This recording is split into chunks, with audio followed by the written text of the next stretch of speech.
Hallelujah.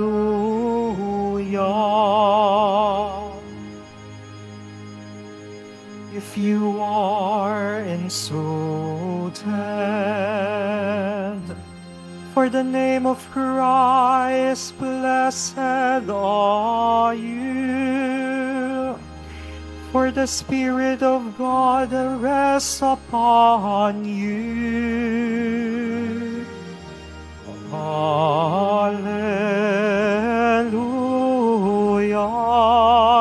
Hallelujah. Hallelujah.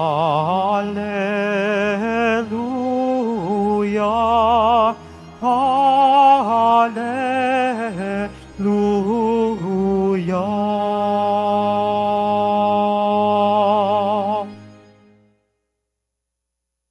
The Lord be with you. And with your spirit. A reading from the Holy Gospel according to Matthew. Glory to you, O Lord. Jesus said to his apostles, "No disciple is above his teacher, no slave above his master.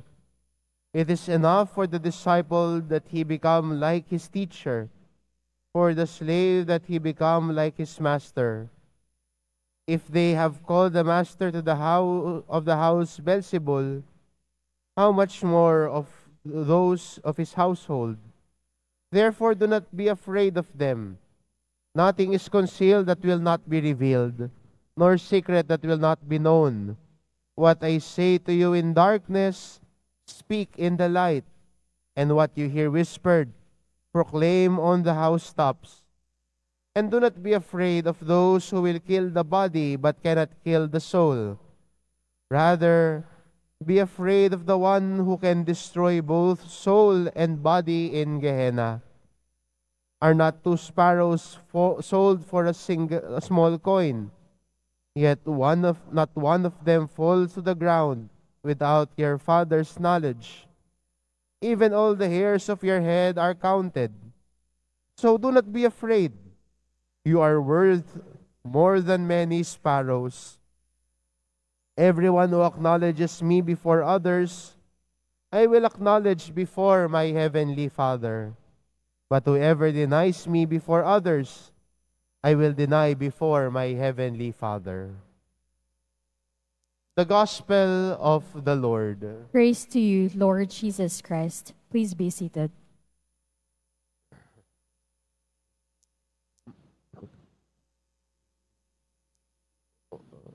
One of the most misquoted Bible verse is what we heard in the Gospel this morning. Nothing is concealed that will not be revealed. Yan ho sinasabi ng misis na may pagdududa sa kanyang mister. Walang lihim na hindi mabubunyag. Pero hindi ho yun ang ibig sabihin ni Jesus. Anong ibig sabihin ni Jesus nung sinabi niya itong nothing is concealed that will not be revealed? Magandang basahin at intindihin natin yung buong kwento. Hindi ho yung isang yugto lamang. Minsan gano'n, nagkakaroon ng misunderstanding kung isang yugto lamang ang babasahin o titignan. Nakadalasan sa atin bilang Kristiyano, yun yung ginagawa natin.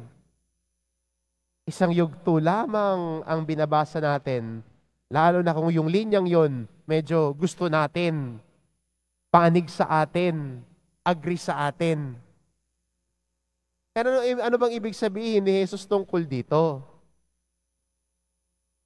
Kung babasahin natin, nung sa una, pinapaalalahanan ni Jesus sa kanyang mga alagad.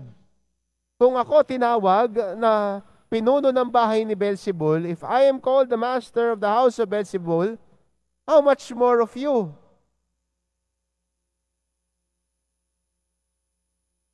Para sinasabi ni Jesus, kung ako inusig, kayo pa kaya? Sinusundan niyo ako Sabi ni Jesus If you are following me, expect that you will also be persecuted because of your faith. If Jesus was looked down because of his preaching that didn't agree with how the people wanted to hear, sabi ni Jesus, kung ako nga inusig kayo pa kaya? Pero, binigyan ni Jesus ng consoling words ang kanyang mga alagad na pinapaalalahanan niya, kahit pigilan pa kayo sa pagpapahayag ng mabuting balita, kahit na yung good news na ipinapahayag ni Jesus ay gustong gawing secret, ang sabi ni Jesus, nothing is concealed that will not be revealed. So, you cannot conceal the good news of our salvation. You cannot conceal the good news of Jesus Christ. Yan ang gusto sabihin ng ating ebanghelyo. Na ang mabuting balita ay maipapahayag kahit sa kabila ng pag-uusig at pagtingin sa mga Kristiyano, ay mga KJ kayo, hindi kayo pumanig sa amin kung alam nating mali, ba't mo papanigan? At dahil minsan, pag hindi ka bilang sa amin, ay outcast ka na, bahala ka na. Pero sabi ni Jesus, kahit sabihin man ng ibang taong tumahimik ka, dahil sa iyong pagpapahayag ng pananampalataya at mabuting balita, maganda yung dugtong niya. Kahit gawing sikreto ng iba ang mabuting balita, kahit i-reduce kayo na magbulungan na lang kayo sa pagpapahayag ng mabuting balita, maipapahayag ito sa lahat. Kaya nung sinabi ni Jesus na nothing is concealed that will not be revealed, hindi yan para sa pagdududa mong pag-iisip. Hindi siya para sa nagdududa mong puso. Nagdududa mong puso sa kapwa mo. Pero para ito sa mabuting balita na nais isantabi ng iba. Para ito sa mabuting balita na nais patahimikin na lang dahil mas gusto nating mamuhay sa kung ano ang gusto natin. Kaya magandang paalala sa atin na sinasabi ni Jesus na ang ating pagsisikap bilang mabubuting Kristiyano na isabuhay ang pananampalataya, ipahayag ito, nothing can stop you. Nothing can stop you from sharing the good news of Jesus Christ. Kaya nga sa Ebanghelyo, sinabi ni Jesus sa kanyang mga alagad, mas mahalaga kayo. If the sparrows are sold for a coin, you are worth more than many sparrows. Mas mahalaga ka. Kung yung sparrows nga, ay alam ng Diyos at pinapansin ng Diyos, binibigyang halaga ng Diyos, ikaw pa kaya?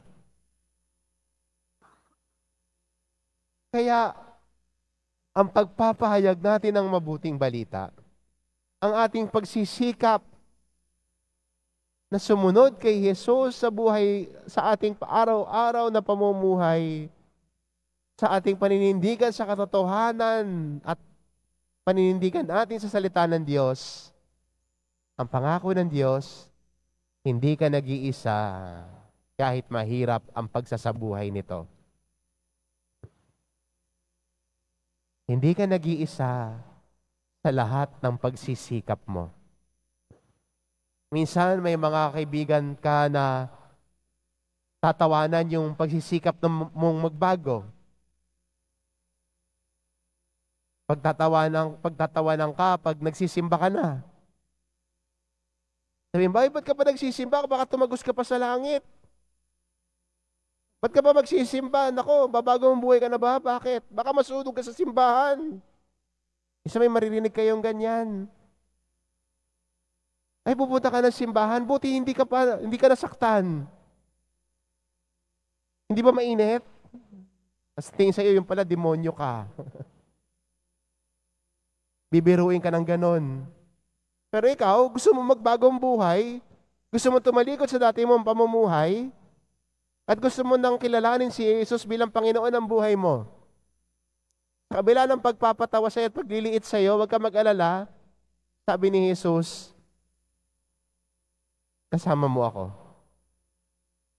Kahit pagtawanan ka ng iba, huwag ka mag-alala, kasama mo ako. Kahit mababa ang tingin sa'yo ng mga kaibigan mo, huwag ka mag-alala, kasama mo ako. At ang taong sinasamahan ng Diyos, laging pinapatnubayan ng Diyos. Kaya sa ating pagsisikap, sa ating pagnanais na magbagong buhay, huwag mong isipin yung sasabihin ng kaibigan mo. Huwag kang mahiya na nagkumpisal ka. Huwag kang mahiya na nagsimba ka. Huwag kang mahiya na nagpunta ka rito sa dambana ni Jesus Nazareno. Ang mahalaga sa atin na ang sinusundan natin ang Diyos na nagmamahal sa atin. At yan ang pangako ni Jesus sa atin. Nakasama niya tayo, aalagaan niya tayo, papatnubayan niya tayo, kung tayo ay susunod sa Kanya ng buong puso at ang mabuting balita na ipinahayag ni Jesus ay binabahagi natin sa iba, sinisikapan nating isabuhay araw-araw. Kasama natin lagi ang Diyos. Amen.